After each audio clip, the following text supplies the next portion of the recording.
Eu estou convencido que tentar mexer a Suprema Corte para colocar amigo, para colocar companheiro, para colocar partidário, é um atraso, é um retrocesso que a República Brasileira já conhece. Você já esperava que eu indicasse o Zanin? Eu acho que todo mundo esperava que eu fosse indicar o Zanin, não só pelo papel que ele teve na minha defesa,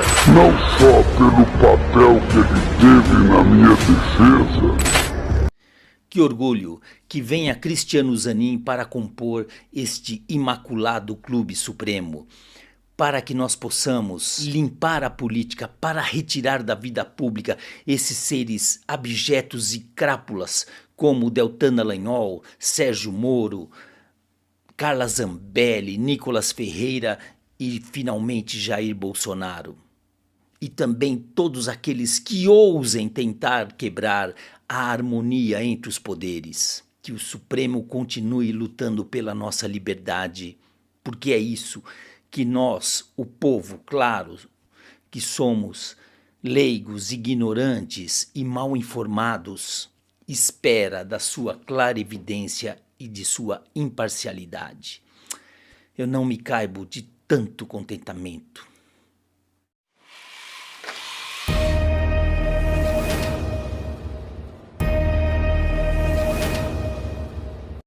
Não é ótimo poder dormir em um país onde você sabe que os seus direitos estão sendo preservados e que você está protegido e acolhido por uma Suprema Corte magnânima? É indescritível o prazer de viver em uma pátria que tem um Supremo Tribunal como o nosso. Eles são demais, são inteligentes, são honrados, são de uma estirpe e de uma linhagem única. Magnânimos é a palavra. Magníficos. Que sorte a nossa, que sorte que nós temos. Somos um povo protegido, vigiado e guardado por eles. Eles defendem todas as nossas causas, curam todas as nossas feridas, amparam as nossas angústias. São pessoas que transcendem, que ascenderam a um plano espiritual maior, elevados, nobres, cavalheiros e damas, imaculados, probos, dotados de uma retidão ímpar, cumprem seu mistério com galhardia, com picardia, esmerosos e humildes. O trabalho deles é quase uma religião, é uma missão de vida. Um celibato, são missionários, dadivosos, caridosos, foram dados a eles quase um poder celestial. São desprovidos de orgulho, desprovidos de arrogância, servos dos pequenos, acolhedores de uma altivez invejável e fecunda. Quantas virtudes podem caber nesses seres supremos? Vivem com pouco, são franciscanos, mal se alimentam, face à carga terrível que carregam e do trabalho que produzem. Não é à toa que precisam de mais de 3.000 pessoas para os auxiliarem. Levar o país nas costas é um fardo muito pesado. Mas eles o fazem de maneira quase gratuita, quase que voluntária, sem contrapartida. Se entregam muito, são resilientes, ponderados, sagazes, despojados. Eloquentes nas palavras, são empáticos, são sábios, são corajosos e estão sempre aonde o povo está e onde o povo precisa. Que alegria nossa viver em um país tão honrado. Como esquecer de Marco Aurélio Melo, que infelizmente se aposentou, mas que vai deixar saudades. Ele foi elevado àquele posto graças ao seu primo, o então magnífico ex-presidente Fernando Collor de Mello, quem não se lembra? Figura resoluta, ambos dotados de um patriotismo invejável, um desejo de servir inenarrável. Ministro Barroso, chamado carinhosamente de Boca de Veludo, por conta daquela voz maviosa, aquela voz macia, aquela calma que transcende a própria natureza humana. Um iluminado, um iluministro. Ele que dá e emprestou confiabilidade ao nosso sistema eleitoral. Ele que discursou em 4 línguas, garantindo ao mundo a nossa integridade no nosso sistema. Sistema este invejável por todas as outras grandes nações e potências mundo afora. Como não amá-lo? Culto, esbelto, longilíneo, educado, polido. Que homem! Edson Fachin, um exemplo sempre devoto das causas sociais, militou nos movimentos MTST, MST, sindicatos e tantos outros. Quem não se lembra do discurso impagável e implacável que fez a nossa então maravilhosa presidenta Dilma, que deixou saudades, levando uma plateia à loucura com suas palavras enquanto pedia votos para aquela criatura de luz? É quase de ir às lágrimas. Por isso é carinhosamente chamado de Carmen Miranda, pois remete ao povo aquela sua malemolência e a malemolência de toda a nossa esquerda progressista e imbuída em fazer deste país uma pátria grande. Gilmar Mendes, como esquecer suas palavras eloquentes quando desbaratou uma quadrilha a qual chamou de cleptocrata? Defensor da moralidade política, sempre atento aos anseios dos seus pares. Marido da dona Guiomar, outra contumaz servidora da coisa pública. É ovacionado e reconhecido por onde quer que vá. O povo o reconhece e sabe do seu valor, tanto que está evitando aparições públicas porque é assediado pelo povo que o venera e quase não o deixa caminhar tranquilo. Rosa Weber e Carmen Lúcia, que inspiração, 2 deusas do Olimpo. Tão lindas, símbolos de retidão e honestidade, dedicadas a causas incontáveis. Firmes, resolutas, uma dádivas para todos nós.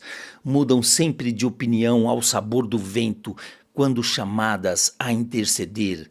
Claro, quem não muda de opinião ao sabor do vento é poste. Alexandre de Moraes, às vezes injustiçado ao ser chamado de advogado do PCC, não é porque o seu escritório patrocinou mais de 100 causas de empresas ligadas àquela facção que ele deixou de ser improbo. Quando essa quadrilha aterrorizava o Estado, ele foi chamado pelo então governador Alckmin para resolver aquele problema e o fez de maneira magnânima.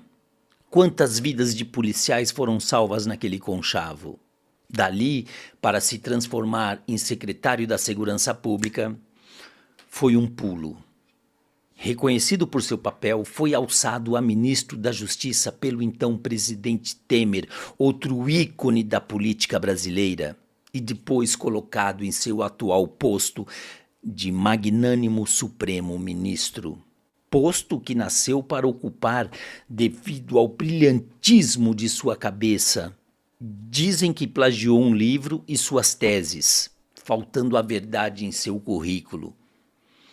Quem nunca que atire a primeira pedra? Dias Toffoli. Há quem o critique por ter sido reprovado 2 vezes para juiz singular no estado de São Paulo. E daí? Ele era advogado do PT. Você sabe qual a dificuldade, o grau de conhecimento que você tem que ter para ser advogado criminalista do PT? Sua base de conhecimento tem que ser gigantesca. Seu saber jurídico na área criminal tem que transcender. Depois foi advogado do José Dirceu e sua quadrilha e sua turma. Outro ícone da nossa política brasileira, que dispensa apresentações. Foi advogado-geral da União no governo PT. Olha que responsabilidade. E depois, finalmente, elevado à categoria de iluminado supremo. Seu saber jurídico é indiscutível, não resta a menor dúvida. Luiz Fux, último presidente do Supremo, e o José Dirceu têm o desplante de chamá-lo de assediador cheio de esquemas. Faz isso e diz isso apenas por despeito mesmo. Como alguém em sã consciência iria colocar em dúvida a sua hombridade? Despeito. Quando Fux clamava para inocentar Dirceu e sua trupe, ele ali o fazia porque estava evidente, estava patente que aqueles coitados estavam sendo injustiçados e isso deveria ser imediatamente corrigido como o foi. A grave injustiça tinha que ser reparada. É para isso que servem os grandes homens. André Mendonça e Cássio Nunes, os dois neófitos colocados no Supremo por Bolsonaro, talvez a única coisa correta que Bolsonaro tenha feito na sua desastrosa gestão. Embora inexperientes, aprenderam mais do que rapidamente com os demais ministros como devem se comportar, como devem votar e como devem ser obedientes à nossa Constituição. Não deixaram a desejar. E agora teremos Cristiano Zanin como ministro supremo, advogado aclamado pela crítica e aplaudido pelos demais ministros supremos, inclusive pelos dois últimos. Uma unanimidade, o advogado das causas impossíveis.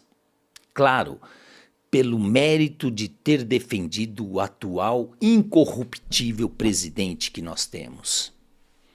Será alçado ao posto que é seu por merecimento, por meritocracia e por direito. Quem duvida? Esse supremo time, às vezes, poucas vezes, é injustiçado por parte de um povo que não os reconhecem pelos seus atributos, pelos seus esmerosos serviços prestados à pátria, ao Brasil, ao seu povo. São xingados por vezes de filhos da fruta, sua mãe não é homem, mandam eles para a ponte que partiu, aquelas coisas que não podemos falar aqui. A injustiça que eles têm que aguentar deste povo que não os merece é de dar dó. Mas felizmente são poucos esses antissupremos que não conhecem neles o caráter, a retidão, a imparcialidade, a impessoalidade com que julgam tudo aquilo que é inerente à vida pública nacional. Seus esmerosos serviços prestados à democracia e ao país jamais serão ou poderão ser esquecidos. Esses defensores intransigentes da pátria têm o seu lugar guardado. Vou fazer um coração. No coração, eu não sei fazer coração. No coração do povo brasileiro. São pessoas sobre as quais não restam a menor dúvida. Sabemos do que são capazes e até onde estão dispostos a ir para defender os seus ideais. Eu me comovo sempre que vejo esses seres sagazes sendo injustiçados por uma meia dúzia de 3 ou 4 que não têm luz suficiente para reconhecer seus valorosos préstimos. Zelam por nós, zelam por nossa pátria, zelam pela nossa Constituição, zelam pelos nossos direitos. Momento em que chego a pensar que são praticamente oráculos, semideuses. são infalíveis e incorruptíveis. Todo mundo sabe disso. Transcendem, flutuam. Sei que milhões e milhões de brasileiros têm o mesmo sentimento que eu. Por isso, em setembro, vamos voltar às ruas. Setembro de 2023, vamos voltar às ruas para prestar essa homenagem justíssima que esses seres iluminados e também a nossa classe política merece de nós. Nós temos que reconhecer os seus préstimos. Vamos homenageá-los e pedir a eles que deixem de carregar esse fardo tão pesado, porque, apesar de incansáveis, eles merecem um descanso. Vamos concitá-los a descansar um pouco. É muita coisa para um simples mortal carregar nos ombros. Embora eles estejam longe, mas muito longe mesmo de serem simples mortais. São supremos e não é à toa. Eu estou convencido que tentar mexer a Suprema Corte para colocar amigo, para colocar companheiro, para colocar partidário, é um atraso, é um retrocesso que a República Brasileira já conhece.